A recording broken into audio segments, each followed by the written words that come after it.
friends, welcome back. Chapter 16 is called Off to the Fair. Finally, Wilbur and Charlotte, hopefully, are going to the fair. The night before the county fair, everybody went to bed early. Why do you think they went to bed early? Fern and Avery were in bed by 8.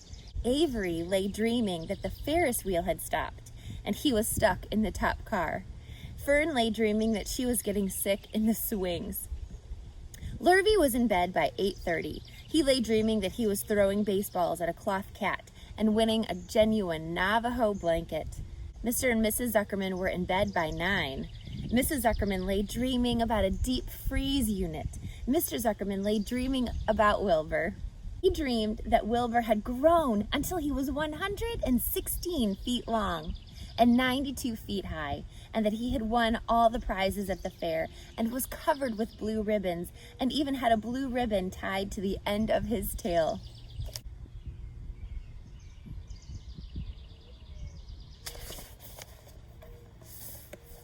Down in the barn cellar, the animals too went to sleep early, all except Charlotte. Tomorrow would be the fair. Tomorrow would be fair day. Every creature planned to get up early to see Wilbur off on his great adventure. When morning came, everybody got up at daylight. The day was hot. Up the road at the Arable's house, Fern lugged a pail of hot water to her room and took a sponge bath. Then she put on her prettiest dress because she knew she would see boys at the fair. Mrs. Arable scrubbed the back of Avery's neck and wet his hair and parted it and brushed it down hard till it stuck to the top of his head, all but about 6 hairs that stood straight up. Avery put on clean underwear, clean blue jeans, and a clean shirt. Wow, you know Avery, don't you? If he's putting on clean anything, you know that this is important to him. Mr. Arable dressed, ate breakfast, and then went out and polished his truck. He had offered to drive everybody to the fair, including Wilbur. Bright and early, Lurvy put clean straw in Wilbur's crate and lifted it into the pig pen. The crate was green. In gold letters it said, Zuckerman's famous pig. Charlotte had her web looking fine for the occasion. Wilbur ate his breakfast slowly. He tried to look radiant without getting food in his ears. In the kitchen, Mrs. Zuckerman suddenly made an announcement. Homer, she said to her husband, I am going to give that pig a buttermilk bath. A what? Said Mr. Zuckerman. A buttermilk bath. My grandmother used to bathe her pig with buttermilk when it got dirty. I just remembered. Wilbur's not dirty, said Mr. Zuckerman proudly. He's filthy behind the ears, Mrs. Zuckerman said. Every time Lurvy slaps him, the food runs down around the ears. Then it dries and forms a crust. He also has smudge on one side where he lays in the manure. He lays in clean straw, corrected Mr. Zuckerman. Well, he's dirty, and he's going to have a bath. Mr. Zuckerman sat down weakly and ate a donut. His wife went to the woodshed. When she returned, she wore rubber boots and an old raincoat, and she carried a bucket of buttermilk and a small wooden paddle. Edith, you're crazy, mumbled Zuckerman. But she paid no attention to him. Together they walked to the pig pen. Mrs. Zuckerman wasted no time. She climbed in with Wilbur and went to work. Dipping her paddle in the buttermilk, she rubbed him all over. The geese gathered around to see the fun, and so did the sheep and lambs. Even Templeton poked his head out cautiously to watch Wilbur get a buttermilk bath. Charlotte got so interested she lowered herself on a drag line so she could see better. Wilbur stood and closed his eyes. He could feel the buttermilk trickling down his sides. He opened his mouth and some buttermilk ran in. It was delicious. He felt radiant and happy. When Mrs. Zuckerman got through and rubbed him dry, he was the cleanest, prettiest pig you ever saw. He was pure white, pink around the ears and snout, and smooth as silk. The Zuckermans went up to change into their best clothes. Lurvy went to shave and put on his plaid shirt and his purple necktie. The animals were left to themselves in the barn. The 7 goslings paraded round and round their mother. Please, please, please take us to the fair, begged a gosling. Then all 7 began teasing to go. Please, please, please, please, please, please, please. They made quite a racket. Children, snapped the goose, we're staying quietly, idly at home. Only Wilbur, Ilber is going to the fair. Just then Charlotte interrupted. I shall go too, she said softly. I have decided to go with Wilbur. He may need me. We can't tell what may happen at the fairgrounds. Somebody's got to go along who knows how to write, and I think Templeton better come too. I might need somebody to run errands and do general work. I'm staying right here, grumbled the rat. I haven't the slightest interest in fairs. That's because you've never been to one, remarked the old sheep. A fair is a rat's paradise. Everybody spills food at the fair. A rat can creep out late at night and have a feast. In the horse barn, you will find oats that the trotters and pacers have spilled. In the trampled grass of the infield, you will find old discarded lunch boxes containing the foul remains of peanut butter sandwiches, hard-boiled eggs, cracker crumbs, bits of donuts, and particles of cheese.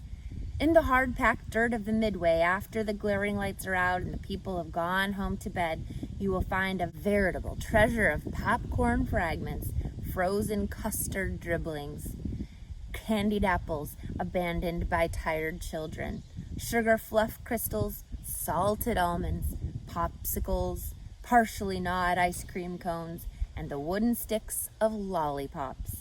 Everywhere is loot for a rat, in tents, in booths, in haylofts. Why, a fair has enough disgusting leftover food to satisfy a whole army of rats. Templeton's eyes were blazing. Is this true? He asked. Is this appetizing yarn of yours true? I like high living, and what you say tempts me. It's true, said the old sheep. Go to the fair, Templeton. You will find that the conditions at a fair will surpass your wildest dreams. Buckets with sour mash sticking to them, tin cans containing particles of tuna fish, greasy paper bags stuffed with rotten... That's enough, cried Templeton. Don't tell me any more. I'm coming. Good, said Charlotte, winking at the old sheep. Now then, there's no time to be lost. Wilbur will soon be put into the crate. Templeton and I must get in the crate right now and hide ourselves. The rat didn't waste a minute. He scampered over to the crate, crawled between the slats, and pulled straw up over him so he was hidden from sight. All right, said Charlotte, I'm next. She sailed into the air, let out a dragline, and dropped gently to the ground. Then she climbed the side of the crate and hid herself inside a knothole in the top board. The old sheep nodded. What a cargo, she said. The sign ought to say, Zuckerman's famous pig and 2 stowaways. Look out! The people are coming, umming, shouted the gander. Cheese it, cheese it, cheese it! The big truck with Mr. Arable at the wheel backed slowly down into the barnyard. Lurvy and Mr. Zuckerman walked alongside. Fern and Avery were standing in the body of the truck, hanging on to the sideboards. Listen to me, whispered the old sheep to Wilbur. When they open the crate and try to put you in, struggle. Don't go in without a tussle. Pigs always resist when they are being loaded. If I struggle, I'll get dirty, said Wilbur. Never mind that. Do as I say. Struggle. If you were to walk into that crate without resisting, Zuckerman might think you were bewitched. He'd be scared to go to the fair. Templeton poked his head through the straw. Struggle if you must, he said, but kindly remember that I'm hiding down here in this crate, and I don't want to be stepped on or kicked in the face or pummeled or crushed in any way or squashed or buffeted about or bruised or lacerated or scarred or biffed. Just watch what you're doing, Mr. Radiant, when they get shoving you in. Be quiet, Templeton, said the sheep. Pull in your head. They're coming. Look radiant, Wilbur. Lay low, Charlotte. Talk it up, Geese. The truck backed slowly to the pig pen and stopped. Mr. Arable cut the motor, got out, walked around to the rear, and lowered the tailgate. The geese cheered. Mrs. Arable got out of the truck. Fern and Avery jumped to the ground. Mrs. Zuckerman came walking down from the house. Everybody lined up at the fence and stood for a moment admiring Wilbur and the beautiful green crate. Nobody realized that the crate already contained a rat, and a spider. "That's some pig," said Mrs. Arable. "He is terrific," said Lurvy. "He's very radiant," said Fern, remembering the day he was born. "Well," said Mrs. Uckerman, "he's clean anyway. The buttermilk certainly helped." Mr. Arable studied Wilbur carefully. "Yes, he's a wonderful pig," he said. "It's hard to believe that he was the runt of the litter. You'll get some extra good ham and bacon, Homer, when it comes time to kill that pig." Wilbur heard these words and his heart almost stopped. "I think I'm going to faint," he whispered to the old sheep who was watching. "Kneel down," whispered the old sheep. "Let the blood rush to your head." Wilbur sank to his knees, all radiance gone, his eyes closed. "Look!" screamed Fern. "He's fading away!" "Hey, watch me!" yelled Avery, crawling on all fours into the crate. "I'm a pig! I'm a pig!" Avery's foot touched Templeton under the straw. "What a mess," thought the rat. "What fantastic creature boys are. Why did I let myself into this?" The geese saw Avery in the crate and cheered. "Avery, you get out of that crate this instant," commanded his mother. "What do you think you are?" "I'm a pig," cried Avery. "Oink, oink, oink, oink," he said, tossing handfuls of straw into the air. "The truck is rolling away, Papa," said Fern. The truck, with no one at the wheel, had started to roll downhill. Mr. Arable dashed to the driver's seat, pulled down the emergency brake. The truck stopped. The geese cheered. Charlotte crouched and made herself as small as possible in the knothole so Avery wouldn't see her. "Come out at once!" cried Mrs. Arable. Avery crawled out of the crate on hands and knees, making faces at Wilbur. Wilbur fainted away. "The pig has passed out!" said Mrs. Uckerman. "Throw water on him." "Throw buttermilk," suggested Avery. The geese cheered. Lurvy ran for a pail of water. Fern climbed into the pen and knelt by Wilbur's side. "It's sunstroke," said Zuckerman. "The heat is too much for him." "Maybe he's dead," said Avery. "Come out of that pig pen immediately!" cried Mrs. Arable. Avery obeyed his mother and climbed into the back of the truck so he could see better. Lurvy returned with cold water and dashed it on Wilbur. "Throw some on me," cried Avery. "I'm hot too." "Oh, keep quiet," hollered Fern. "Keep quiet." Her eyes were brimming with tears. Wilbur, feeling the cold water, came to. He rose slowly to his feet while the geese cheered. "He's up," said Mr. Arable. "I guess there's nothing wrong with him." "I'm hungry," said Avery. "I want a candied apple." "Wilbur's all right now," said Fern. "We can start. I want to take a ride in the Ferris wheel." Mr. Zuckerman and Mr. Arable and Lurvy grabbed the pig and pushed him head first toward the crate. Wilbur began to struggle. The harder the men pushed, the harder he held back. Avery jumped down and joined the men. Wilbur kicked and thrashed and grunted. "Nothing's wrong with this pig," Mr. Zuckerman cheerfully said, pressing his knee against Wilbur's behind. "All together now, boys. Shove." With a final heave, they jammed him into the crate. The geese cheered. Lurvy nailed some boards across the end so Wilbur couldn't back out.